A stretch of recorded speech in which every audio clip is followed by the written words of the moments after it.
She texted, "Can't make it tonight, something came up." For the 6th time this month, I replied, "No problem at all."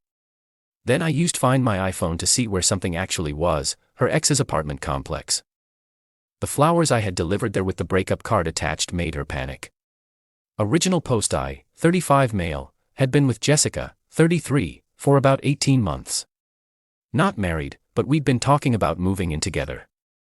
She had her place, I had mine, seemed like the natural next step. Until last month when the cancellations started. First time, "Sorry babe, work emergency, rain check." Second time, "Mom's not feeling well, need to check on her." Third time, "Migraine came out of nowhere." Fourth, fifth, and tonight, the 6th time this month.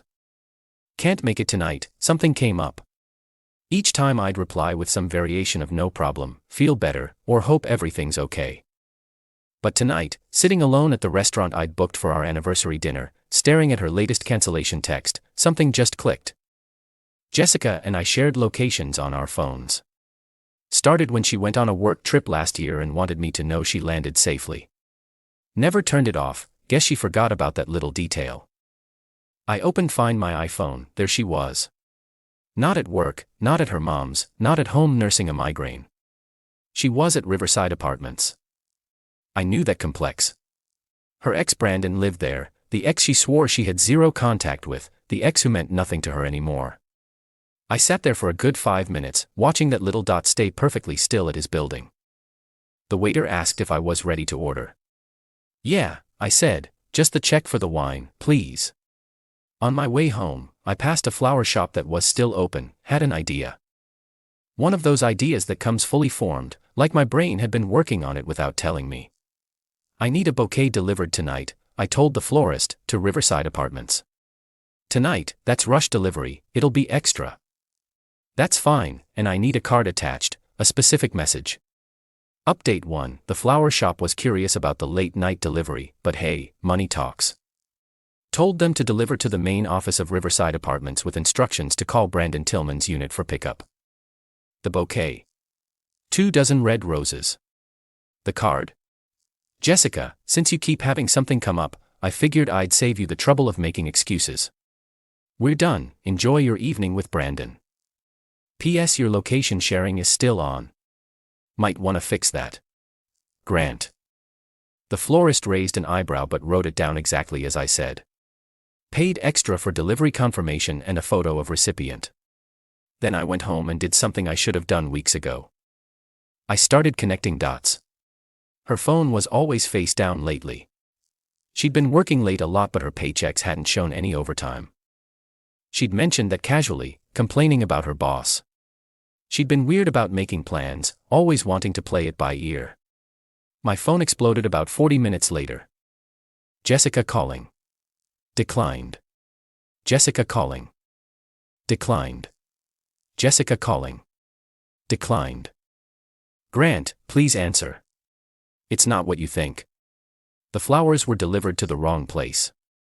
I'm at my mom's. Please just let me explain." I turned off read receipts and went to bed. Well, tried to. Mostly laid there thinking about how I'd been planning to ask her to move in next month. Had already been looking at bigger places. Thank God for Find My iPhone, I guess. Next morning, checked her location. She was at her apartment. Then I checked Brandon's Instagram. We weren't friends but his profile was public. New story posted at 2 a.m. A photo of red roses in a vase. No caption, just a thinking emoji. The balls on this guy. Jessica showed up at my apartment around 10 a.m. I watched through the doorbell camera as she stood there for 20 minutes, knocking periodically, calling my name. Her eyes were red, makeup smeared. She'd clearly been up all night. "Grant, I know you're in there. Your car's here. Please just give me 5 minutes." I stayed quiet. Eventually she left. Then the text from her friend started. "Megan, what did you do to Jessica? She's hysterical. Seriously. Flowers with a breakup note. That's cold. Vanessa, Jessica made a mistake but she loves you. Don't throw away something good over a misunderstanding." A misunderstanding, that's what they were calling it. I replied to Vanessa since she was the most reasonable of the bunch. Misunderstanding. She was at her ex's apartment when she was supposed to be our anniversary dinner. Her location showed her there for 3 hours. What exactly am I misunderstanding? Vanessa, she was just talking to him. He's been going through stuff. Me. Ah yes, the kind of talking that requires canceling 6 dates in a month. Got it. She didn't reply. Update 2. Jessica ramped up her efforts. Started showing up at my work. Security wouldn't let her in. Badge required. But she waited in the lobby. For 4 hours. My co-workers were eating this up, watching through the glass doors as she sat there with coffee and puffy eyes. Dude, just talk to her. My colleague Rob said. She looks destroyed. She looked pretty comfortable at Brandon's place 2 nights ago. Maybe there's an explanation. Rob, what explanation makes this okay? Please, I'm dying to hear it.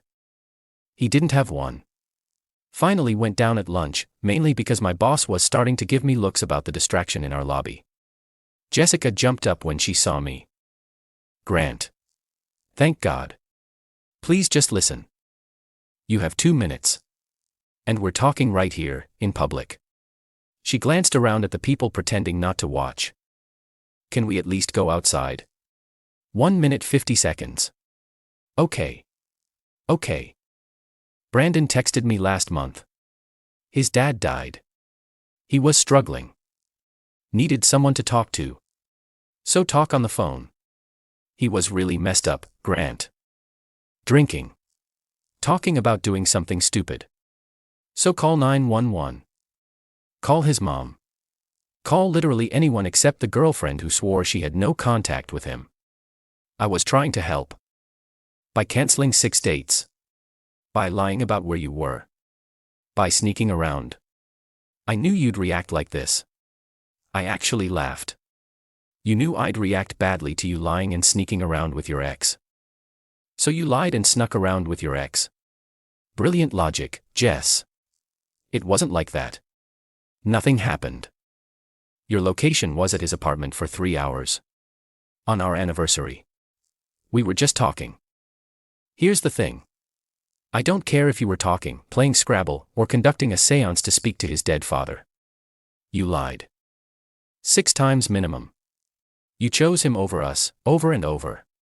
We're done. Grant, please. Time's up. I walked back inside. She stood there for another hour before security asked her to leave. That evening, Brandon called me. The audacity of this man. Bro, you need to chill, he started. Bro. We're not brothers. You're the guy sneaking around with my girlfriend. Ex-girlfriend, he corrected. And I wasn't sneaking.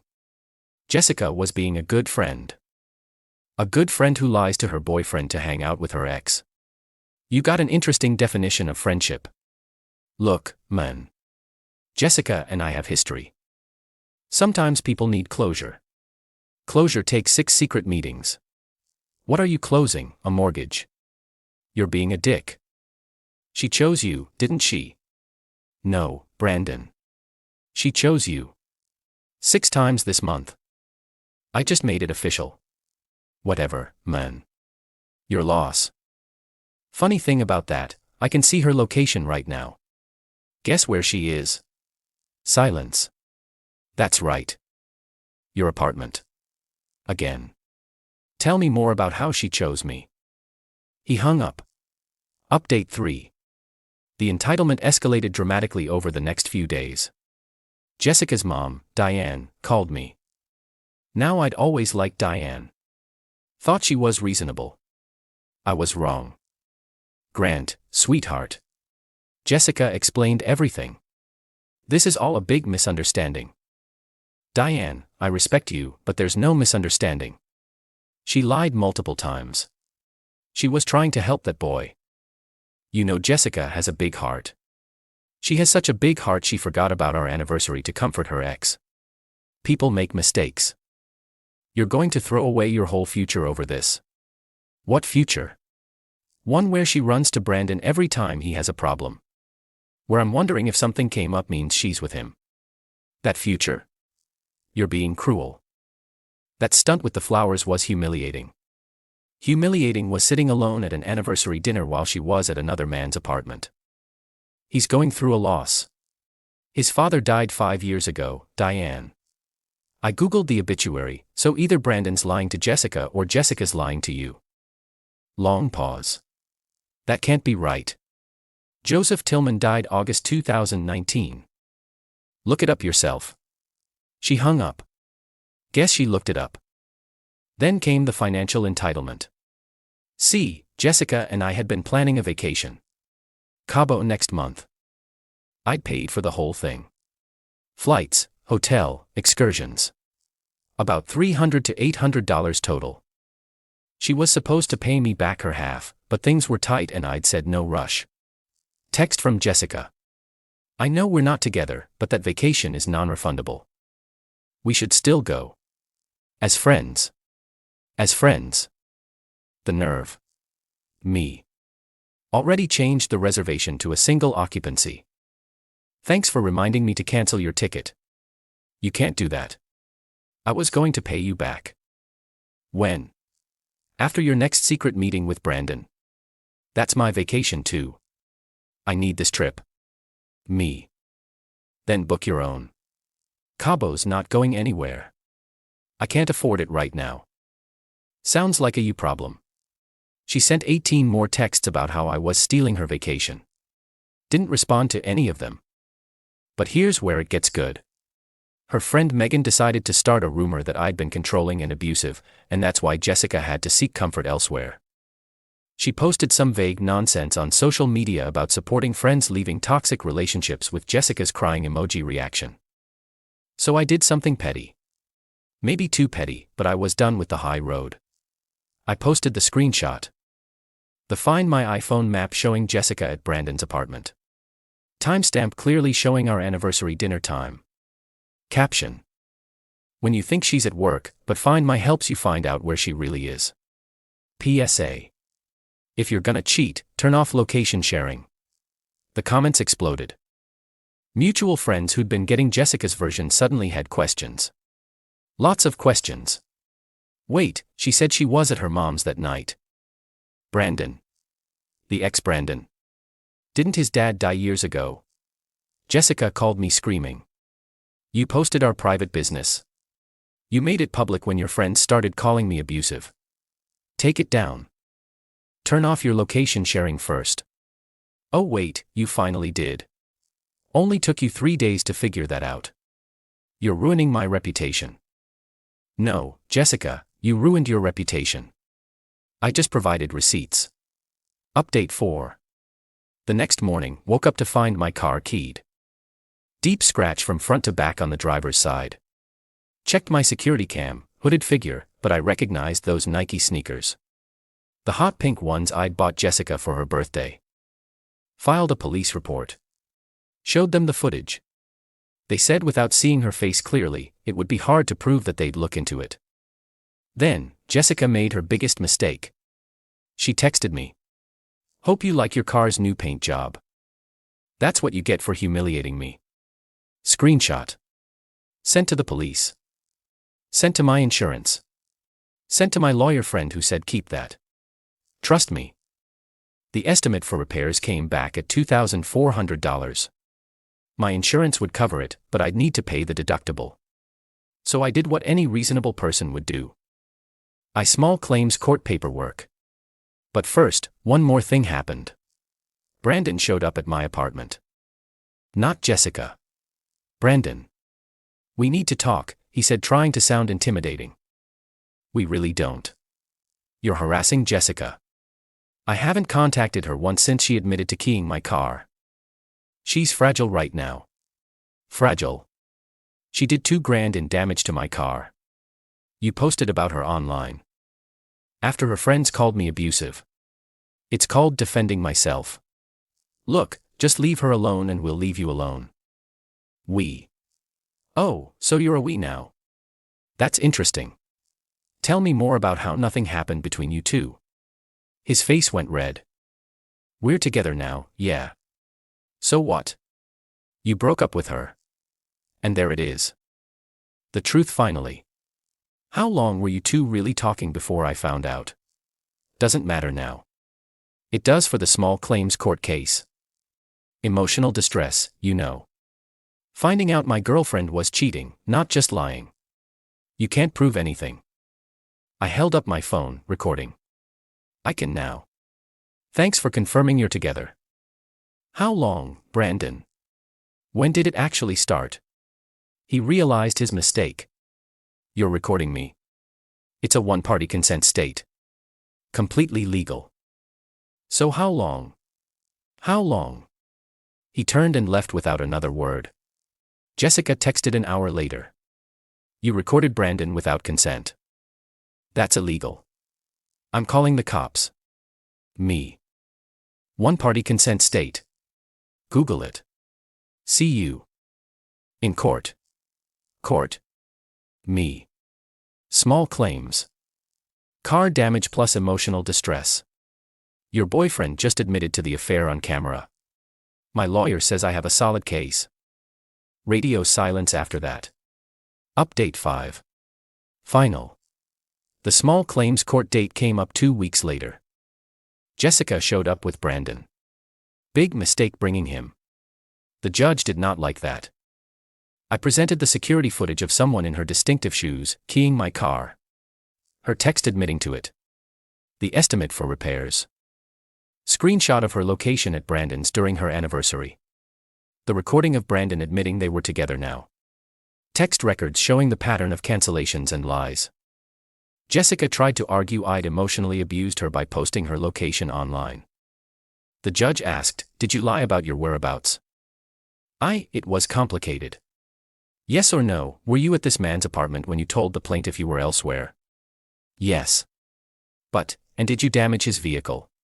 I was emotional. That's a yes. Judgment for the plaintiff. $20,400 for vehicle damage, $600 for court costs and time off work. Jessica started crying. Brandon stood up. This is bullsh. Sir, sit down or be removed, the judge warned. She can't afford that. Then she shouldn't have damaged property. Outside the courthouse, Jessica approached me one last time. Grant, please. I can't pay this. Payment plan's an option. I'm sorry, okay. I'm sorry for everything. I loved you. No, Jessica. You loved having me as a safety net while you figured things out with Brandon. That's not true. Your location that night wasn't the first time you were there, was it? She looked at the ground. Yeah, that's what I thought. Brandon stepped forward. Dude, you won. Just let it go. I am letting it go. As soon as she pays what the court ordered. We're going to appeal. My lawyer friend, who'd come for moral support, laughed. On what grounds? She admitted to the damage in writing. They left. Jessica paid the first installment a month later. $200 a month for the next 15 months. Last I heard through mutual friends, Jessica and Brandon moved in together after 2 months. She caught him texting his other ex 3 weeks later. They're still together, but working through trust issues. The irony is delicious. She tells people I was emotionally abusive and controlling. Most people who know the whole story don't buy it. Me. I got my car fixed. Went to Cabo solo. Had an amazing time, actually. Met some cool people. Did all the excursions I wanted without compromise. Started dating again after a few months. New woman I'm seeing thinks the flower delivery breakup was iconic. Her words. She also appreciated that I handled everything through proper legal channels instead of doing anything crazy. Lessons learned. 1. Trust your gut when patterns change. 2. Location sharing works both ways.